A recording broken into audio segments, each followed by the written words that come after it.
Zoti Berisha, cili është qëndrimi i Partisë Demokratike ndaj protestës qytetare që prej 5 ditësh sot bëhet dita e 6, po protestojnë para godinës së qeverisë?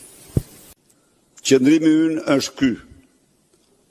Ajo është një protest, nuk është e thirrur nga Partia Demokratike dhe nuk ka asnjë thirrje që të mbështetet nga Partia Demokratike. Unë e thash dhe në parlament, ja u them dhe ju këtu.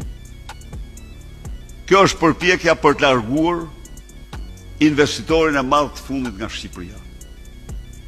Dhe ju garantoj që kjo përpjekje është e koordinuar nga agasët, nga hysent, nga kocka, kush edhe ndonjë tjetër se janë disa aty si marrë, po, nga kockat mafioze të mafjes shqiptare.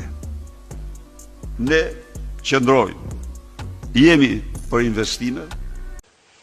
Ftesa ime është që çdo mbështetës, çdo simpatizant, çdo antar dhe antare e Partisë Demokratike duhet të jetë në protestë. Protestën duhet ta themi më rinore, më qytetare që ka parë vendi gjerë sot.